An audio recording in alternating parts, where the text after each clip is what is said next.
as like female free surfers, performance-based free surfers, like, that are sort of respected for ripping and paid for ripping, like Jaleesa, myself, Frankie, we all get paid to surf, nothing else. As women, that's really cool to me, because it was never an option growing up. Exactly. And I guess we kind of got to represent and got to do our thing in order to make younger girls want to do the same.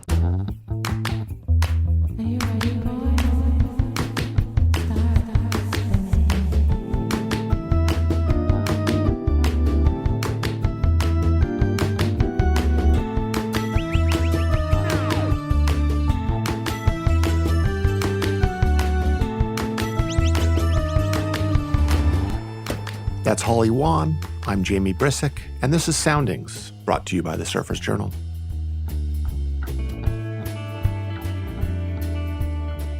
The Journal is a member-supported publication made possible by sponsorship from Costa Sunglasses, FCS, Finisterre, Howler Brothers, Patagonia, Rainbow Sandals, Vans, and Yeti. More like a book than a magazine, the Journal delivers 136 pages of independent storytelling every 8 weeks, covering the people, culture, travel, and art of surfing. To learn more and to subscribe, please visit surfersjournal.com. This episode of Soundings is presented by Costa Sunglasses. If you're anything like me and you spend lots of time around the water, then you know just how important it is to have a good pair of shades. And since 1983, when a group of intrepid outdoorsmen set out to make sunglasses that could stand up to the harsh environments they regularly encountered, Costa remains the choice in eyewear among those committed to life on the water. So whether you're diving in, climbing aboard, suiting up, sliding one, leaning back, or all the above, head to costadelmar.com to grab your pair and to see what's out there. Born and raised on the northern beaches of Sydney, Holly Wawn's father started pushing her into waves at their local Bungan Beach when she was 3. She started competing in her teens, won local events, and won the 2012 Australian Junior titles at age 15. From 2015 to 2019, she competed full-time on the QS, bagged a few thirds, but came to realize that she was happiest surfing outside of the contest forum. Now 27, based in Coorabell near Byron Bay, Holly is a free surfer, or more like free power surfer, known for her big swooping hacks of the Dane Reynolds sort. On the Dane note, she has a memorable part in Chapter 11 TV's Glad You Scored, and also features in Karina Ruzunko's short film Haiku. Holly and I caught up in LA, where she was staying between surf trips. We spoke at a park bench alongside Echo Park Lake, with the high-rises of downtown in the distance. So you may hear some background chatter, or ducks, or both, but please bear with us. So Holly, welcome to the show. Thank you for having me, Jamie. So tell me about you're on an airplane, you sit next to someone, they say, what do you do for a living? How do you respond? I tell them that I surf for a living, and I'm on this plane to go surfing somewhere, or I'm going to an event, and that then they say, who do you work for? Or how do you make money? And I say, well, I work for this company called Vans, among a few other things, and then that's kind of it. But people don't really understand working as a sports person unless you're a proper athlete, like a runner, or like doing a sport. Yeah. So what's your relationship like with contests? My relationship with contests was really good until it just turned not good. I really enjoyed myself, and then all of a sudden I got injured, and then it felt like the injuries would come at the worst time. Mm-hmm. And then it had this negative impact on my relationship with competing, and then it just became super unenjoyable. Yeah. Well, what I've observed that's really interesting is there's surfers on the tour chasing contests, and then there are sort of free surfers, and the free surfers often experiment more as in your surfing, but you get to kind of explore more in your life and be broader in your interests. Yeah. Would you say that? For sure, yeah. I found myself looking around the contest scene and having been with the same people for so long, and then becoming this different person as you get to 18, 19, 20, 21, finding out sort of who you are. Mm-hmm. So through that, I started looking around and I was like, do I even like who I'm spending all my time with. You know, I'm going to the same places every year with the same people. And that also became a factor that I didn't realize until I gave up and then started hanging out with the people that I wanted to hang out with all year round. Mm-hmm. So it's like, it's much more inspiring for me to hang out with people that I would like to spend time with. Yeah, yes. And you're staying in Echo Park, which is not exactly like a beach suburb of Los Angeles. And we were talking earlier about you love cities. That is like clearly a wonderful thing, I think, in the expansion of oneself. But at the same time, pro surfers are often like always on their game and concerned about getting in the water and keeping their fitness and all that stuff. Do you think about that much, or are you just able to do what you want to do? I just kind of roll with it. I try to duck down. When I'm here, I try to duck down to surf. Like the last 3 days, we've been ducking down nice and early and hitting a surf. But in California, I don't know. You got to try really hard to get some speed going. Yeah. So yeah, usually surfing is kind of chill. Usually ride like a mid-length or something and then go down to Mexico and try and surf for a week or something, which is what I'm doing on the weekend. Yep. But I don't know, cities, when I'm in a city, it's reserved time. Like I don't often get to go to a city. Yep. So yeah, I live by the beach and I have done my whole life. So yeah. So I know that you grew up in Bungan, and I know Bungan because I actually lived on the top of the hill there and surfed out there a lot. So what was that like? What was that kind of generation like? Who were you looking up to? Who were your inspirations? My inspirations were growing up. I grew up at Newport in my early years. My inspirations were my dad, my cousin Chris, my good friends like Tom Carroll and Chris Salisbury and his brother Salsa, and all those guys surf so well, and all the local guys. And then I moved to Bungan Beach, which is one beach over, completely different vibe. It's where my dad used to work school, and I didn't really look back to Newport. Newport's a very competitive lineup. It's like one little peak. Yeah. Everyone fighting this order. Yeah. People think they own the place. It's like, it's interesting. It's very surf town-esque. Yep. And it's got history. Whereas Bungan's like, off the grid, big hill. You got to walk down, you got to work for it. Yeah.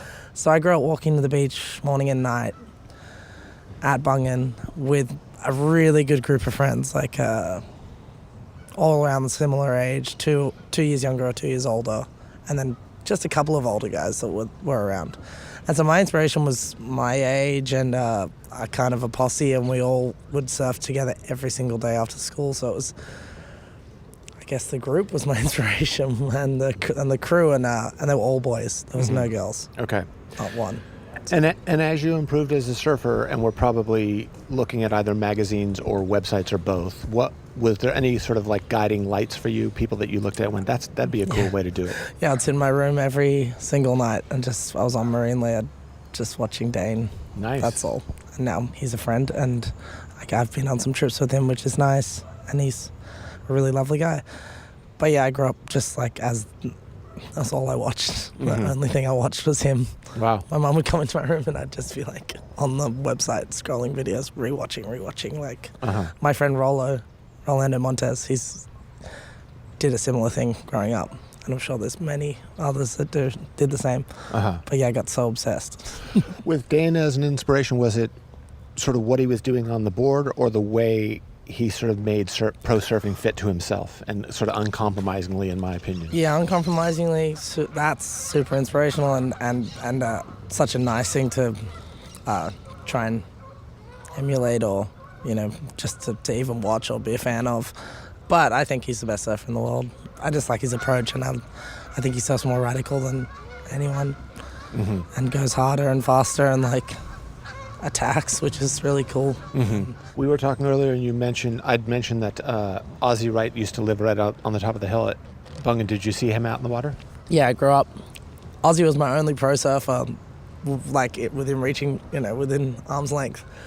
And we would surf little left rip bowls, and he would just blow my mind. And I had a friend that lived at the south end, and I lived on the top of the hill, on Bushrangers Hill at the top. So we would text each other. And I'd be like, is your siren going off? Because he was such a big fan of Ozzie. Okay. Because we could see him doing little airs and doing 10 turns on a wave and popping airs and just going as hard and fast as he can. And so, yeah, he was the only pro surfer right near me. Yeah. He was so cool and semi-mysterious, but also just like really normal and really cool, like really lovely to all of us as kids. Yeah. And we're all such, we're fascinated. Yeah. He's someone else who really made his surfing career his own, or, didn't do it in the traditional way. It always seemed so uncompromised, and it also had not only like great surfing, but his sort of self-expression was everywhere. Like it was in his artwork, it was in his music, etc. Yeah, it still is, and he's like still on fire and still ripping and still playing great music and still making great art. He's like has not changed. Yeah. He's stayed so. He's welcome. Yeah. He's true to this. It's pretty good, actually. He is welcome. Yep. I think. Yeah. With your sponsorship, what does it entail from your end? What do you feel like, I guess, what you need to deliver to keep the thing going? Obviously, I need to put out content, videos and photos, and promote product and wear the product and feel good in the product. But I guess more like being a good spokesperson for the brand is the goal, and just promote myself as like a positive individual that has a really great job and really is so lucky to just surf. And I don't know, it's like I don't even know what my job is. I think what's unique and what's really, really great is it seems like you get to be you. And totally. And I think sometimes the kind of surfer sponsorship relationship, pro surfer sponsorship relationship is not always that way. Yeah, it's insane how much people jump around and are able to rebrand with a new company and a new slogan or a new, it seems like that would be so, that would change me so much. I feel when I was a kid, I didn't have a surf sponsor ever growing up. I think until I was 19, I put a Ruka sticker on my board because I was really good friends with Nathan Webster, and he just put me on regional, whatever. And then he tried to give me a little bit of money, and they said no. And then Vans was looming, and so I ripped stickers off. But all the way growing up, I didn't have a surf sponsor, and I was sponsored by a vitamin company from Monavale. And my surf coach at the time, Bo Mitchell, he was like, okay, let's do your goals for the year, whatever. He was such a good friend, such a dear friend, and such a good guide, had such good guidance for me. But he was like, write out your list of dream surf sponsors, which I'd never done before. But I was like, literally just Vans was at the top of the list. Okay. Always. Because Dane had it on his board. Yeah. I loved the company. I loved the films. I loved getting Classic and that series of films they did, and the team, and it seemed the Vans surf side seemed so at that time it seemed impossible to get on there. So I don't know, it seemed so attractive to me. It seemed like everyone had freedom, and now I get to be in that, which is really sick. But yeah. No, but what you said earlier is really interesting, because I think there's a specific, each brand has sort of an ethos, and the Vans one is a particular one, and so I get what you're saying about sort of fitting with someone versus not understanding people who jump around, because in many ways, your identity should align with that brand, and that kind of, it should feel like a fit. Yeah, it should feel natural, especially after time. I feel really good. I have such good friends at the company, and other riders across all sports now that just after time, you might go years or a decade without knowing anyone within the company, but I feel like all of us know each other and all feel a part, all feel like we're together in the thing, doing the thing. We're all working for the same goal, and which is just to promote a great supporter of action sports. Yeah, for sure. They're such a great supporter of action sports. It's insane what they do across all sports. Yeah, and the crossover thing, the kind of cross-pollination must be fun for you. And I know we were talking earlier about skateboarding, but I think there are certain brands that are just purely surf, and who have Vans who have all of it. Do you get kind of inspired by skateboarding, snowboarding, etc.? Yeah, all of it, but especially skateboarding. I've become such good friends with lots of skateboarders through my friend Rowan Zarilla, and it's been so nice to get to know them, because essentially they're doing the same job as me, as like street skaters. They like, or as me and all my friends. So it's like it's easy to chime in and feel close without like upon first meeting. Yep. So yeah, it's definitely been super nice to have friends across other sports and not be like only spending my time with surfers, because I love spending time with people that do different things, and people that spend lots of time in cities. They're a lot more open-minded and a lot more accepting, and I don't know, I feel closer to people with more experience. Yeah. When you travel around surfing and are in, say, surf towns, be it Hawaii, Mexico, et cetera, do you feel like surfers are your people? Yeah, for sure. I think we share the same passion and the same excitement and stoke, but as the years go by and surfing gets more popular, my God, is it hard to have an enjoyable surf when it's pumping. It's like, it's actually fucked up. I've been on lots of trips where it's like, you go to a swell or you even just like fun waves. There's a lot of toxicity in the water. It's really, really gnarly. But yeah, I definitely feel close to surfers, and a lot of my best friends are surfers. And surf community is great. It's a big family. So yeah. It's interesting for you to say that about the lineups being crowded, because friends of my generation complain about it a lot, but I often feel like it's just we're just a bunch of dudes getting old. And when I think of a really good surfer such as yourself, I think, oh, it'd be no problem for you. And in many ways, like, you're of an age where you're more familiar with this level of crowding, whereas I've sort of got like decades of watching it shift. But what is really interesting from my observation is the sort of generation I grew up in when I was in my teens, 20s. Localism was there. You didn't even think, it was just what it was. No one really complained about it. There was no pointing the finger and going, that is like ethically wrong. Whereas now it seems like that is clearly happening. Like you can't, there's like a cancellation of localism. Yeah, I want to cancel localism so badly. Yeah. I don't know, growing in Newport especially, Narrabeen, Newport, they were like the two spots with like the heavy localism. Yeah. The like tier system, like a proper pecking order. It's like, it's pretty insane. Like the kids sit on the inside. Yeah. Amateur people sit above them. Yeah. And then you got like, the intermediate, blah, blah, blah. And then you got these people out the back that are like, I've lived here for 10 years. Yeah, sure. And it was like this grommet hazing, right? Yeah. And so if I'm And I was always breaking that. Yeah. I was always sitting out the back and I was always getting abused by men. And how would you respond? I would tell them to fuck off, or like tell them, because my dad had been there for 60 years, I'd be like, fuck you. Like, my dad's been here since he was 2.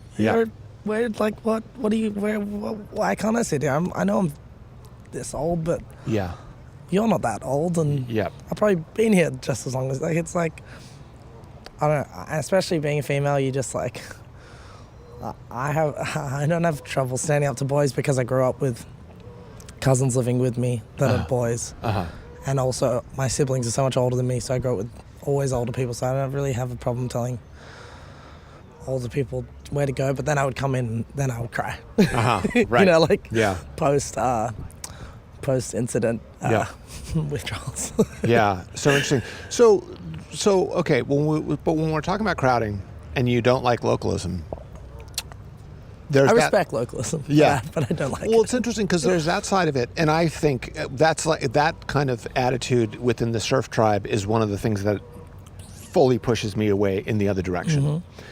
That being said, the other thing that kind of I find deflating is like having surfed a lot of years and then having an inexperienced surfer drop in because they just feel like it's okay. So it's this really odd thing because, I mean, I've watched this thing happen where like I have friends who live in sort of local spots where there are homes on the beach, and the older dudes who are my age in their 50s will be like, we need more localism, we need people to patrol, and they're actually telling the younger kids like, it's your turn to basically bad vibe the non-locals so that they go. And it's such an interesting thing because ethically I totally disagree with that. Everything about that is wrong to me, but that drive to want to get a good wave and not be dropped in on and have a lineup that's not too packed. It's still within. I've still got it within too. Yeah. It's really Yeah, there's a massive cross going on inside me. Yes. No, I disagree with myself. I know. No, I feel that too. But it's really interesting where you get to after. And like you used to live at Bungan, and you know that the vibes are so good down there, and because it's so quiet and it's like such a nice place to surf, so I guess you get kind of mixed up. Well, you know, the time that I was surfing Bungan regularly was in the mid-'90s, I would say, early mid-'90s. And what I found that I love so much, and this is one of the things that I really love, and I'd love to get your take on this, is I like the introspection of surfing.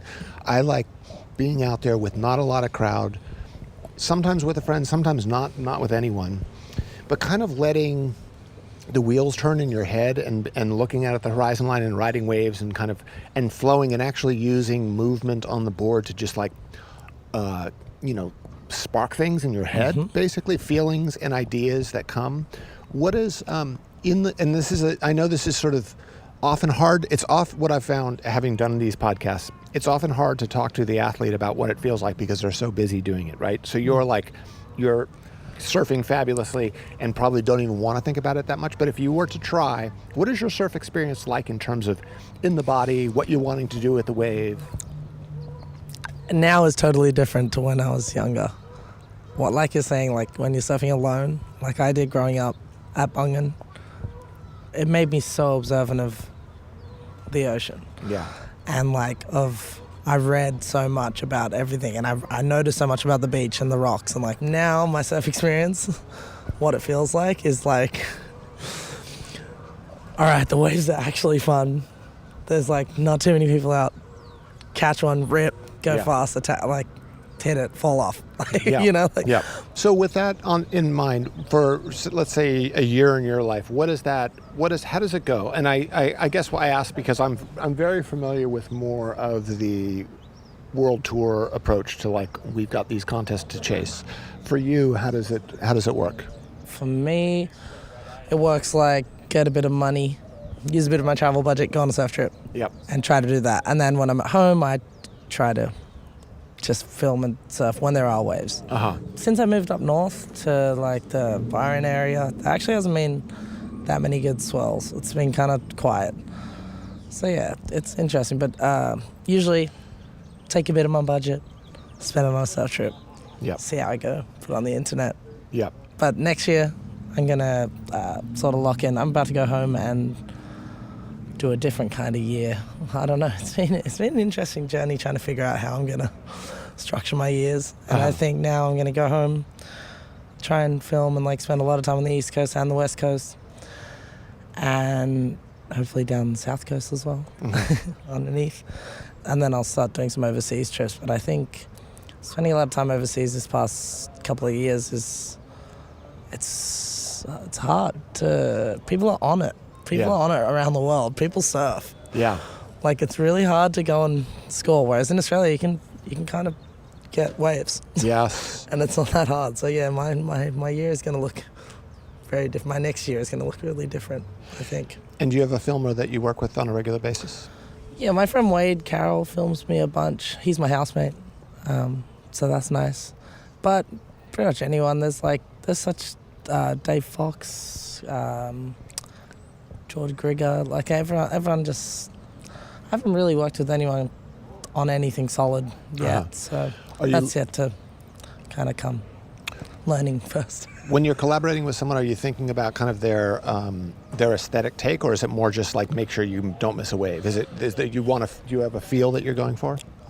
I think it would be nice to work with Wade because he's he's my best friend and my housemate, and he knows me a lot better than most people. But I guess, anyone who shoots surfing well is great. Yeah. And it's such a hard thing to do. Like, you miss the one good wave that someone gets, it sucks. Must suck. Yeah. I try to film surfing on a handicap. It's like impossible. Yeah. I don't know how they do it. Yeah. But yeah, definitely working with someone who understands me and wants to promote me capture me in the best light. Yep. Would be the goal. Yep. Is there, when you think about your career so far, is there like a highlight moment? Like, was there a trip that you did where things came together most? Is there a time when you were at your peak with your surfing? don't think so, not yet. You have like good sessions, or you catch two good. I don't know. I feel like I've been getting like 2 good waves a trip. Yeah. I haven't had like one of those like trips where like the waves really suit you for like multiple days consecutive. like consecutive days where you can really put your foot down. Yeah. Until I get that, I don't know if I'm going to be that like beaming with confidence. Right. Do you feel confident though? I feel confident, but it's hard to get that. It's hard to get consecutive days and like. Yeah. And feel like, I don't know, I feel like you're always learning and you're always fine-tuning. Like, I feel like just right now I've got the best surfboards that I've ever had. So that's been a journey. And then, like, obviously, physically you want to feel good. That's also been a journey. Being female, it's hard. It's an interesting journey. Yeah. Getting older and stuff and, like, growing up and things changing. And so that's also a thing. It's like... In what way? In what way? Like, would you say? just like, as females, like with hormones and everything, it's like, everything's always changing. Mm-hmm. So it's funny. You don't feel the same ever, really. So, and then, like, now with a really good team of, like, people that can help me regulate everything is nice. That then you feel somewhat more normal and you don't feel like things are changing all the time. Mm-hmm. So, yeah, I think maybe the last couple of years been learning. Lots of learning. Yeah. Yeah. So yeah. What about when you think down the track 3-5 years out? How would you like to see your... I would really like to put out some good videos. Some like I would like to make a really, really good solid surf part, and then also make some more character-based pieces and show the people that I spend time with, the stance I have on life, and places that show places really that I really love. Yes. Because I feel like I'm always hanging around places that I really like and doing things I really like. So eventually, I don't know what I want to be. I don't have any goal. I don't have a vision of where I'm going to be. I guess I just want to first of all do some good surfing, and then I'll see where that goes. Yeah. It's interesting, the thing of not knowing where you're going, and I'm thinking about earlier you talked about writing down a kind of goals for yourself. It's such a common thing with like competitive surfing, right? Yeah. And I think there's a real kind of self-improvement crusade that goes on with surfers when they're competing in competition. But when you're not in competition, there's a more exploration. And I guess one thing that I've observed in life is like not knowing where you're going is absolutely fine, although there's a certain line of thinking that would tell you otherwise. It's like, oh, you should always know where you're going, but I identify with the kind of not where you're going. Is that ever daunting for you? Does that ever feel like you should have more of a clear It's anxiety inducing for sure. Yeah. But I think it's like freelance life. Essentially freelance life.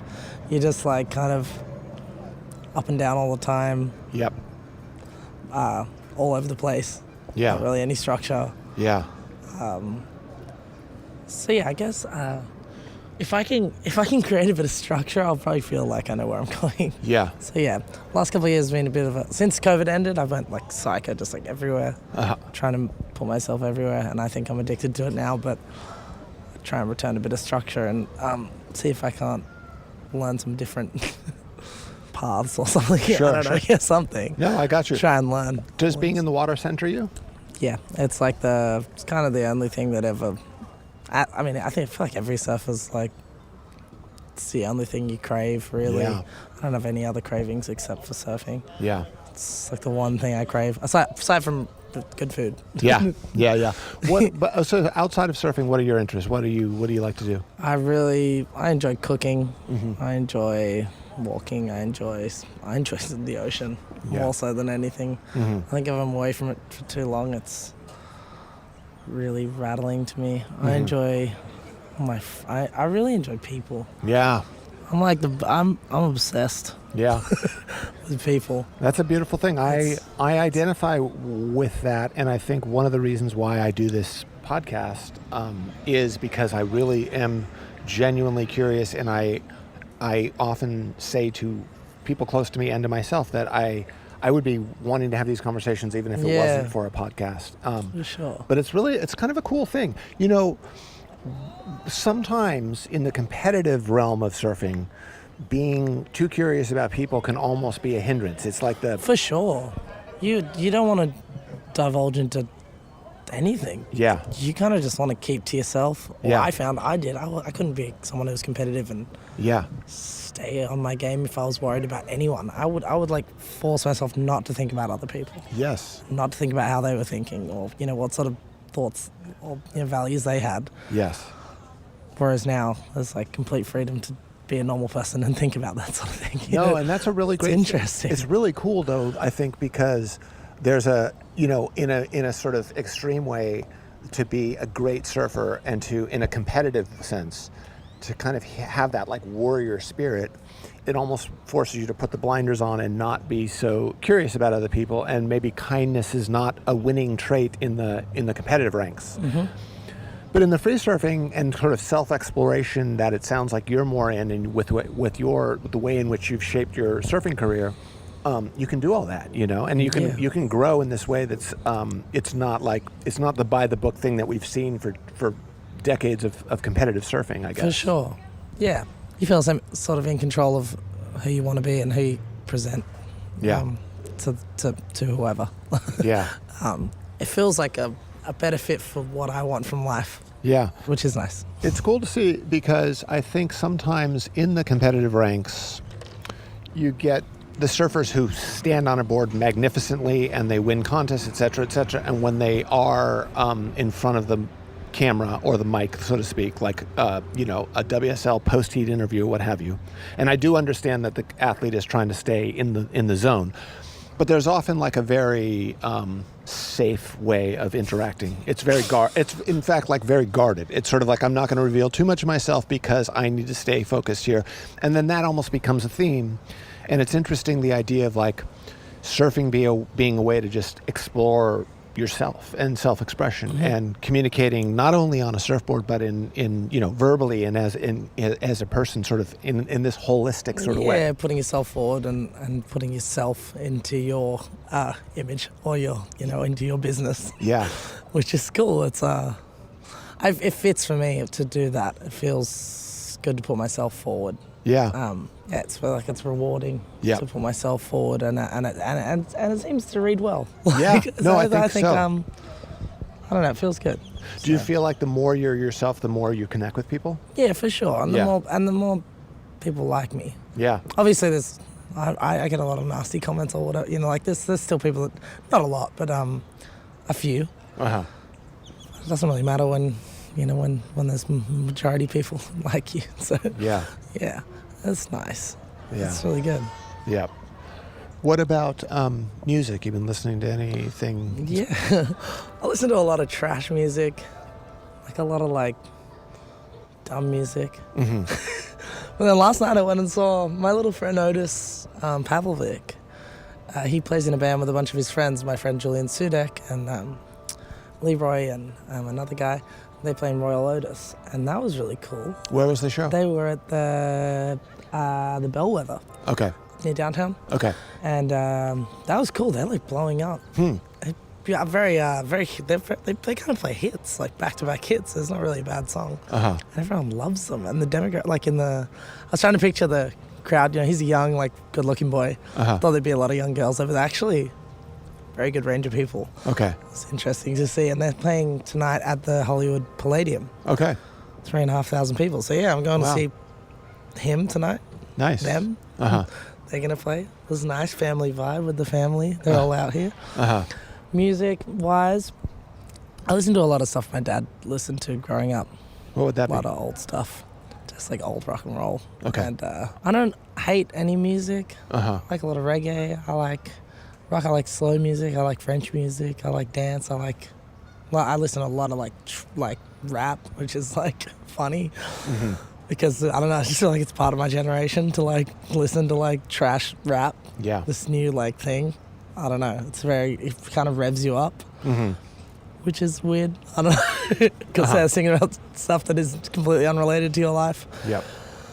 But yeah, I love going to see live music. Uh-huh. It's really nice, no matter what it is. It's a nice thing to do. Yep. And so, growing up on the northern beaches of Sydney, you're sort of a little ways out from Sydney proper, the inner city, right? Yeah. Did you go into the city a lot? Were you like sort of engaged culturally in the city? Yeah, having older sisters as well. They're like 7 and 9 years my senior, so and you know, they lived in the city and then they moved to London, and they always had all different friends. So I was always exposed to a lot more than people that never went. And then after high school, I would go out in the city with my friends and go out drinking or whatever in the city. But then later on, I moved to the city, and that was really nice. Sydney's I'd say it's like the most beautiful city ever. It's ridiculous, but it's had a quiet time. Like, it used to be an insane place. You know, you used to have King's Cross. It was like psycho. Yeah. And then when I was 18, there was lockout laws, and you know, it's now like gentrified and the nicest part of the city, or the most expensive part of the inner city. Yep.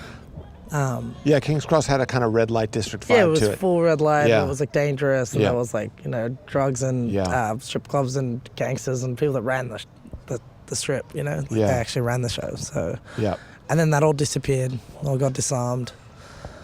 So I grew up in a kind of like it's pretty safe. So I kind of like it here. Yeah. Because it's like real. Yeah.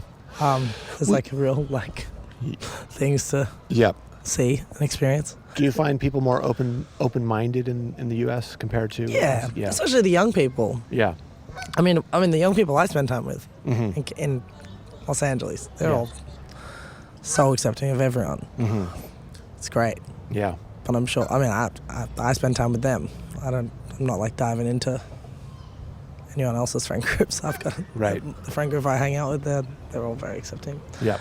When you first started traveling and when you first left Australia and then had a few trips abroad, what was your impression? What was the kind of more striking thing for you in sort of being outside of Australia?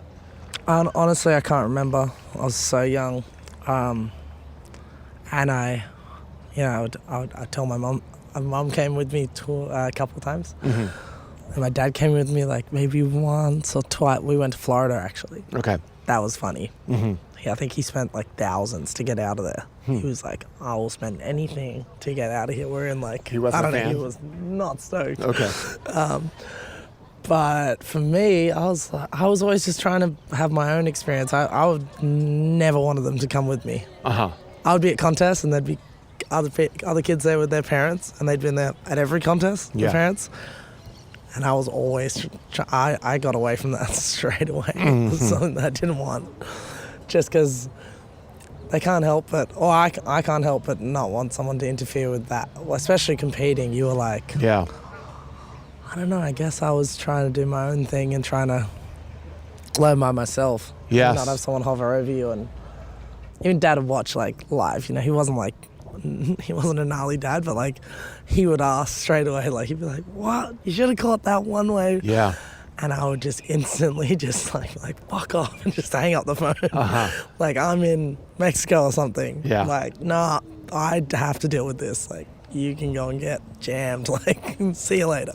Yeah. No, that's a fascinating topic because there is a lot of kind of little league dad and soccer moms in the surf world, and I think that's a relatively new thing. It's comfortable though for a lot of people, but for me, I was like, I just wanted to be older than I was all the time. Yeah, be older. I just wanted to be by myself all the time. I just wanted to run my own thing. Right, and maybe surfing was entwined with like proclaiming your individuality. Yeah, for sure, exactly, and it helped get me there.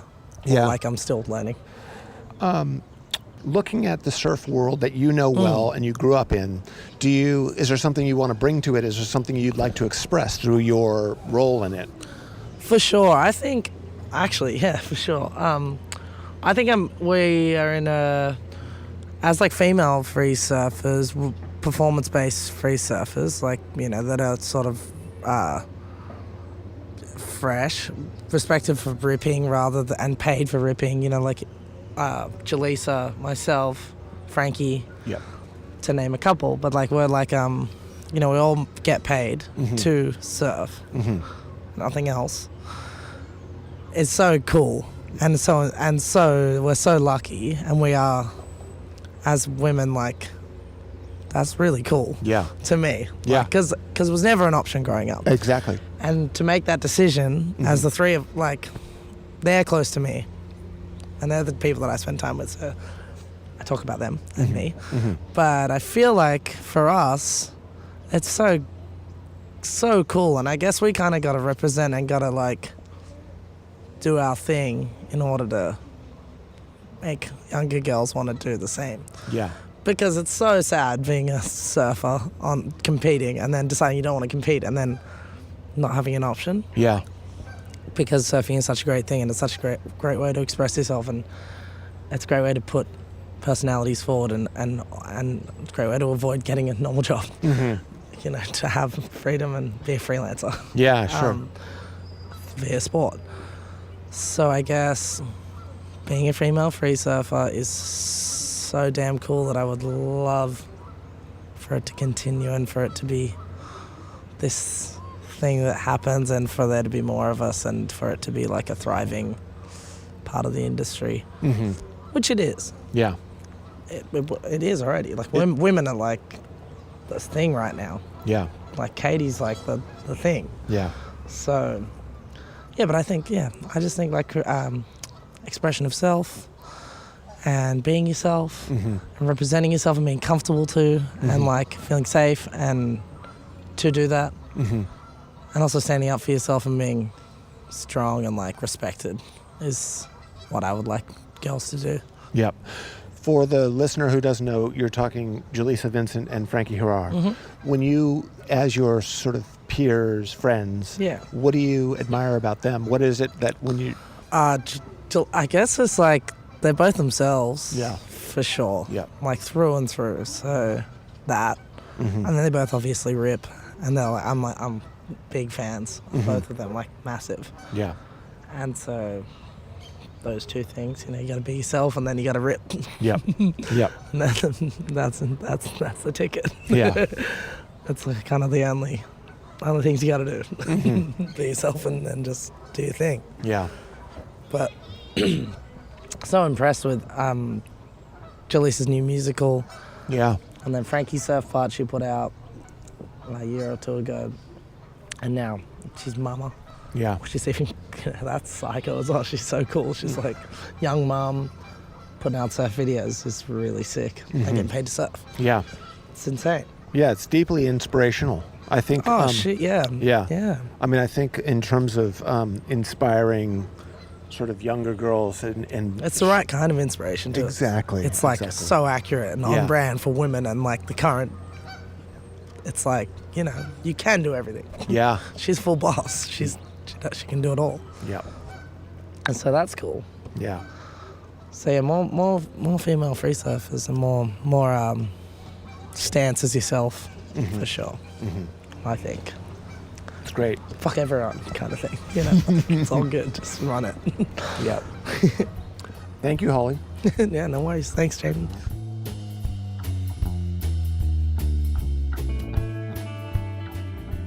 Soundings is brought to you by the Surfer's Journal and is produced by me, Jamie Brisick, and Jonathan Shifflett. You can find it on Apple Podcasts, Spotify, and YouTube. Our theme song is Give Me a Wave by Oscar Matsumiya and Paz Lenchantin. The Surfer's Journal is a reader-supported publication made possible by sponsorship from Costa Sunglasses, FCS, Finisterre, Howler Brothers, Patagonia, Rainbow Sandals, Vans, and Yeti. The journal is published bi-monthly. If you haven't done so yet, I encourage you to visit surfersjournal.com and subscribe. This episode of Soundings is presented by Costa Sunglasses, the badge of the explorer. For over 40 years and counting, Costa has remained steadfast in their dedication to not only crafting the most durable, functional, and long-lasting eyewear, but in protecting our waterways and natural resources. Whether you're on the back deck scanning for yellowtail, eyeing a set swinging wide at an empty point, camped out on a bluff at the end of a rotted two-track, or anywhere and everywhere in between, Costas are built to help you see what's out there. Head over to costadelmar.com today to find just the right pair for you, no matter where the water takes you. Thank you for listening to Soundings, and until next time.